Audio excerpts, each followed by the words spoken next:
Peter Charles here of Hooked for Life Fly Fishing, and today we're going to do a traditional East Coast Atlantic salmon fly called the Crosfield. It's designed by Petti, and it uses a material I don't particularly like, so if we struggle halfway through, it is what it is. So let's get going and looking at the materials of the Crosfield. I'm going to be using a size 2 in a salmon single for a hook. The thread is going to be the usual 8/0 Vivus. My tag is going to be Uni French and oval small. The tail is a golden pheasant crest. And here's the ugly stuff, the body. Uni French embossed silver. Awful stuff to tie with, but it calls for it, so we're going to use it. My throat's going to be this Kingfisher blue. And we're going to use good old gray squirrel tail for the wing. So let's get started.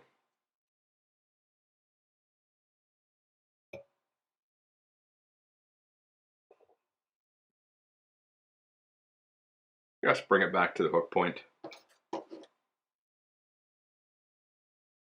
Tie in our tag.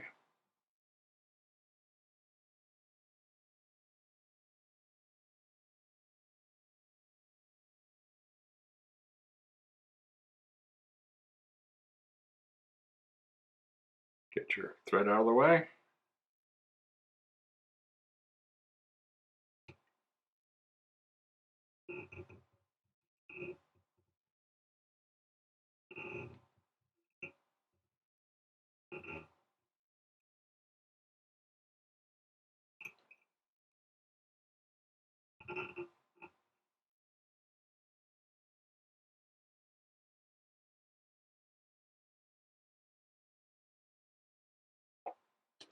Trim off the excess.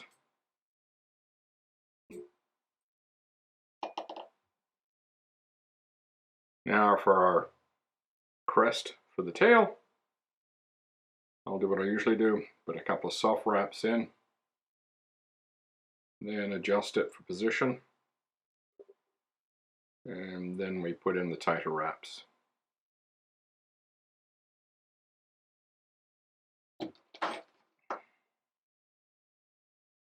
Now bring your thread back. You notice I'm keeping that golden pheasant in place, and I help fill up that space, because you get a space here that will show up when you put in your tinsel body. So I'm going to fill in with some thread.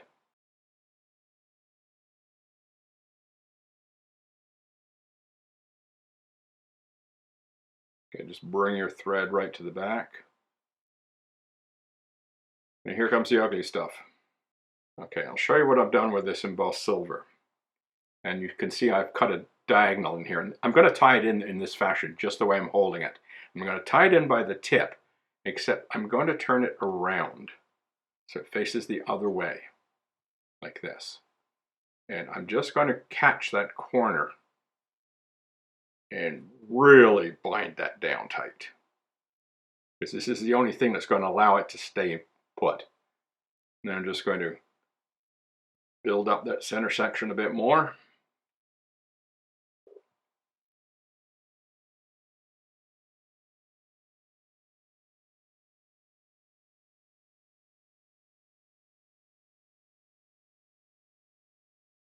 It's very, very springy material, this embossed silver, or embossed copper if you were to use that instead.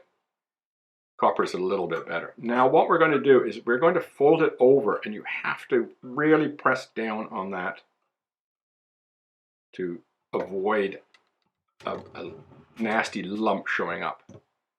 Now we just bring our tinsel forward in touching turns, trying not to show any black. And a little bit of black there.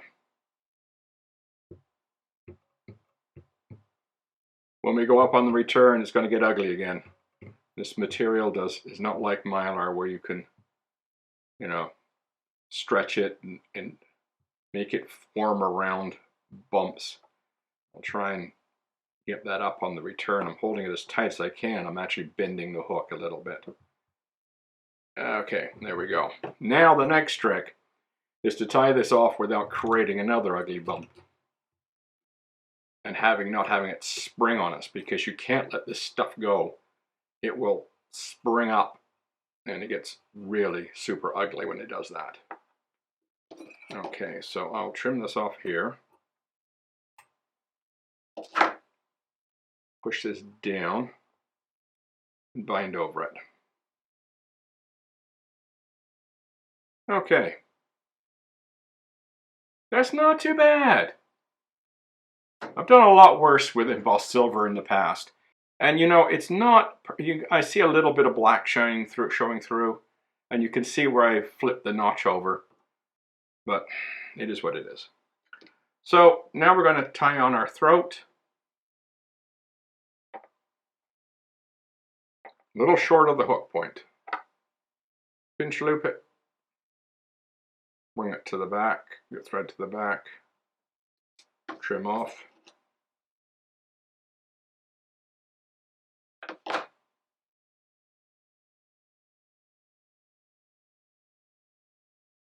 Okay, now the squirrel tail, and I have stacked it.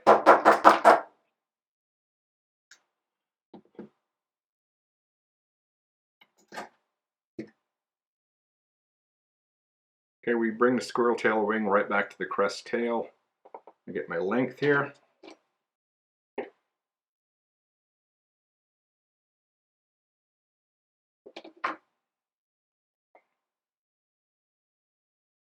Pinch loop it up. Bind down tightly. Squirrel is slippery. You do not want a sloppy, loose wrap on the squirrel, or it's just going to pull out on you. There we go. Now we whip finish.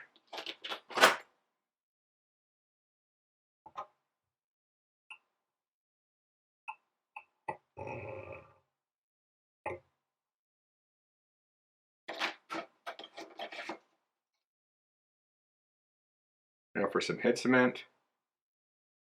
Now this is UV glue. What I've done in the past is use some water-based head cement or some thinned out regular head cement and work it into the base of the wing, into the fibers here. A little trickier with our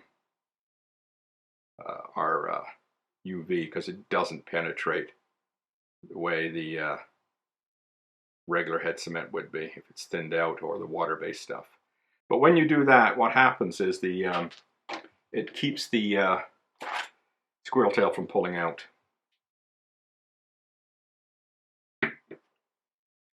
Okay, there's our Crosfield. I think it's an attractive looking little pattern. Should do quite well, despite that horrible, yucky embossed silver that's made with. You could use Mylar. Silver Mylar would work just fine. And if you wanted a little bit more flash to it, you can do one of two things. You can use the technique I do, where I crisscross my wraps of my thread, so when I pull a Mylar down tight, it creates facets. Or you could put a wrap of tinsel over it. Same thing. But here the book said embossed silver. We used embossed silver. So there you go, the Crosfield. Give it a try. Cheers.